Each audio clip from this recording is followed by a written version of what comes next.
Hello friends, welcome back to my channel. तो बढ़ते हैं इस सीरीज के 23rd एपिसोड की तरफ। एपिसोड के स्टार्ट में नंजिंग जूकेन को बताती है कि हमने आपके लिए नई असिस्टेंट ढूंढ ली। फिर इन दोनों को साथ बात करने के लिए अकेला छोड़कर चली गई। जूकेन उसे देखकर हैरान हो जाता है, कहने लगा तुम फिर यहाँ गई? मैंने कहा था ना कि वही करो जो तुम्हें करना पसंद है। अब तक इस कंपनी के पीछे रहकर मेरे ख्वाबों को ही पूरा करती रहोगी। इस पर ये किंग बोली, तुमने कहा था ना कि वही करो जो मुझे करने को पसंद है, वही तो करने आई हूँ। मुझे तुम्हारे अराउंड रहना पसंद है, तुम्हें अपनी लाइफ में चाहती हूँ। हालांकि जूकेन उसे कहता भी है कि तुम मेरी असिस्टेंट हो ना, मैंने तुम्हें फायर किया, अब जाओ यहाँ से। पर ये किंग ने तो पक्का ठान ली है कि अब वो यहाँ से कहीं भी नहीं जाएगी। बताती है कि पहले हम दोनों ही छोटे थे, शायद हमारे पास इतनी अकल नहीं थी, लेकिन मुझे लगता है हम दोनों को खुद को एक और चांस देना चाहिए। सब कुछ इतना अचानक से हो गया कि जूकेन को भी कुछ समझ नहीं आ रही कि वो क्या कहे, लेकिन ये किंग ये कहते हुए जाने लगी कि हमारे पास बहुत टाइम है, आराम से सोच लेना। नेक्स्ट सीन में ऑफिस से जाने के बाद नंजिंग पहले जुआन से मिलना चाहती थी, लेकिन वो तो घर पर नहीं था। फिर अपने घर आकर देखा तो मॉम भी घर पर नहीं है। अपने रूम में जाकर देखा तो जुआन जियाओजुन के कपड़े पहनकर वैसा ही बैठा राइटिंग कर रहा था जैसे जियाओजुन किया करता था। एक लम्हे के लिए तो नंजिंग उसे देखकर शॉक्ड हो गई। जुआन बताने लगा कि ये कपड़े मुझे आंटी ने दिए हैं, तुम्हारे भी वो पड़े, जल्दी से चेंज कर लो।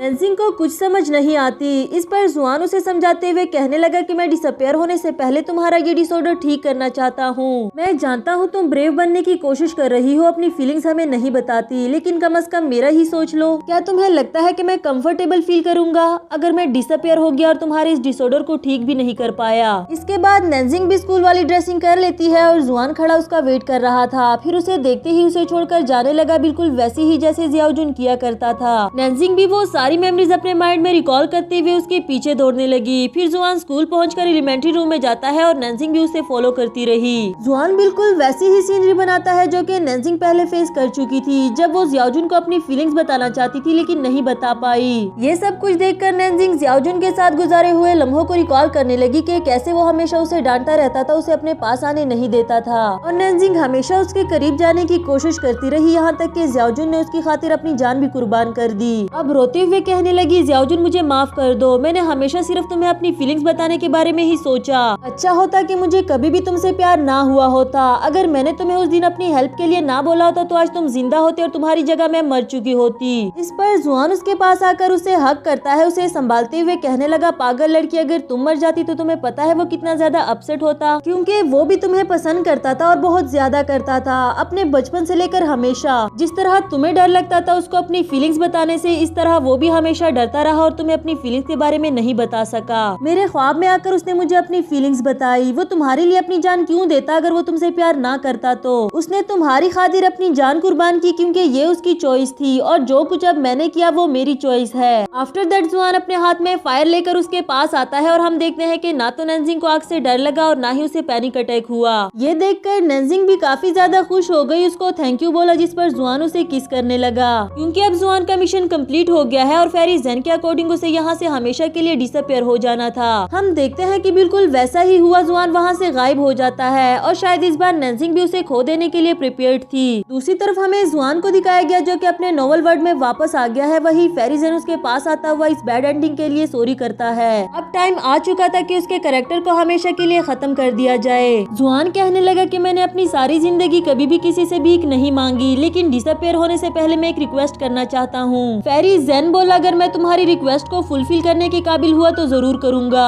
वो विश ये थी कि मेरे जाने के बाद उसे किसी ऐसे इंसान से मिला देना जो हमेशा उसके पास रहे, उसका ख्याल रखे और उसे कोई भी तकलीफ होने ना दे। लेकिन इस बार मेरी तरह मिस्टर बैड से मत मिलवाना, बल्कि किसी बड़े हीरो से मिलवाना जो कि वो डिजर्व करती है। उसे अपने आप को मिस्टर बैड कहता हुआ सुनकर फेरी ज़ेन उसे आज से 10 साल पहले की कहानी सुनाने लगा जहाँ ये सब कुछ स्टार्ट हुआ था और उसे भी कितनी मुसीबतों का सामना करना पड़ा। 10 साल पहले जब वो एक हैप्पी सोल हुआ करता था और अपनी सुपर पावर से शॉपर को डस्टबिन में फेंकते हुए उसे जियाओजुन ने देख लिया। उससे पूछने लगा कि आपने ये सब कैसे किया और फेरी ज़ेन उसे बताता है कि अगर तुम मुझे अपनी कैंडी दे दो तो मैं तुम्हें इसका जवाब दे दूंगा। उसने अपनी कैंडी तो शेयर कर ली और यहाँ फेरी ज़ेन बताने लगा क्योंकि मैं अडल्ट हूँ ना, इसलिए मैं ऐसा कर सकता हूँ। अब वो बच्चा ही सही लेकिन बेवकूफ तो नहीं था। कहने लगा एक तो आपने मेरी कैंडी ले ली, ऊपर से मुझसे झूठ भी बोला, अब मुझे इसके पैसे वापस करो। जैन उसे अपना एक कॉइन देते हुए कहने लगा कि इसे उस पानी में डालकर विश करो, अगर तुम्हारी विश पूरी हो गई तो आज जो कुछ भी हुआ तुम इसके बारे में किसी को भी नहीं बताओगे। उसे तो लगा कि बच्चा है, ज्यादा से ज्यादा किसी खिलौने की विश ही कर लेगा, मगर ज़्याओजुन ने तो अपनी 4 आंखों वाली दोस्त को हमेशा प्रोटेक्ट करने की विश की। यहाँ तो फेरी ज़ेन भी मुसीबत में पड़ गया, क्योंकि जिंदगी का क्या भरोसा और लाइफ का लेना और देना उसके हाथ में थोड़ी ना था। फिर भी ज़ेन को ये उम्मीद थी कि ज़्याओजुन अभी छोटा है, जब बड़ा होगा तो वो नैन्जिंग को भूल जाएगा जब वो दूसरी लड़कियों को देखेगा तो। पर वो तो इतना पक्का निकला कि नैन्जिंग को भूलना तो दूर की बात, उसकी खातिर अपनी जान तक दे दी।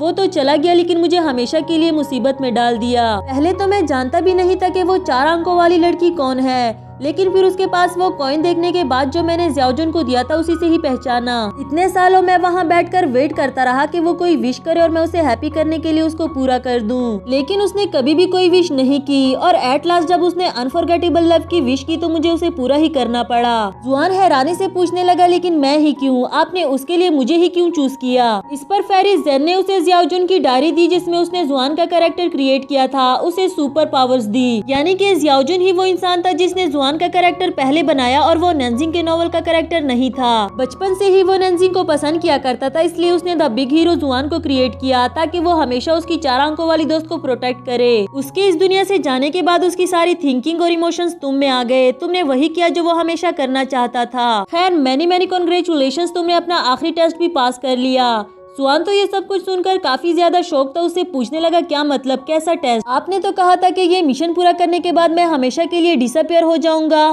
फेरी ज़ेन बोला, हाँ मैंने बिल्कुल ठीक कहा था। आज के बाद जुआन का कैरेक्टर हमेशा के लिए डिसअपियर हुआ। इसके साथ ही जुआन टेलीपोर्ट होकर रियल वर्ल्ड में आ गया। अब वो किसी नॉवल का कैरेक्टर नहीं रहा और ना ही उसके पास सुपर पावर्स रही, बल्कि एक इंसान बन गया है जो हमेशा के लिए इस दुनिया में रहने वाला था। नैन्जिंग भी उसे देखकर काफी ज्यादा खुश हो जाती है। उसे तो उम्मीद भी नहीं थी कि जुआन वापस आ जाएगा। जुआन भी काफी ज्यादा खुश था। नैन्जिंग को ज़्याओजुन की डायरी दिखाई और वो सारी कहानी सुनाई जो कि उसे फेरी ज़ेन ने बताई थी, लेकिन उसे चिढ़ाते हुए कहने लगा कि मुझे फेरी ज़ेन ने बताया, अगर नैन्जिंग तुम्हारा ख्याल नहीं रख सकी तो मैं तुम्हें उस दुनिया से वापस ले आऊंगा। इस पर नैन्जिंग उसे किस कर देती है और जुआन भी अपना बदला लेने के लिए उसे किस करने लगा। फाइनली इन दोनों की हैप्पी लाइफ यहाँ से स्टार्ट हो जाती है। गाइज अगर आप लोगों को ये एपिसोड अच्छा लगा तो मेरे चैनल को सब्सक्राइब और एक प्यारा सा कमेंट जरूर कर देना। नेक्स्ट सीन में हमें ये किंग को दिखाया गया जो कि अब कंपनी में एज असिस्टेंट काम कर रही थी, पर बाकी स्टाफ को तो उसके साथ काम करने में काफी ज्यादा नर्वसनेस होती है। और जाहिर सी बात है वो पहले इस कंपनी की सीईओ हुआ करती थी, लेकिन वो फिर भी इन्हें अपने साथ कंफर्टेबल करने की कोशिश करती है। इन्हें बताती है कि आप लोगों को मुझे मिस कहने की जरूरत नहीं, बल्कि सिंपली मुझे मेरे नाम से भी बुला सकते हो। इसके बाद हमें जुकेन के डैड को दिखाया गया जो कि कंपनी में उससे मिलने के लिए आया था, और ये किंग उन्हें देखकर ऑफिस में बिठाती है, फिर उनके लिए चाय लेकर गई। मिस्टर लू उससे कुछ बात करना चाहता था, उसे अपने पास बिठाया और पूछने लगा कि तुम तो कंपनी छोड़ गई थी ना, फिर वापस क्यों आई? इस पर ये किंग ने उन्हें सॉरी किया कि ये हमारा पर्सनल मैटर है, मैं इसके बारे में आपको नहीं बता सकती।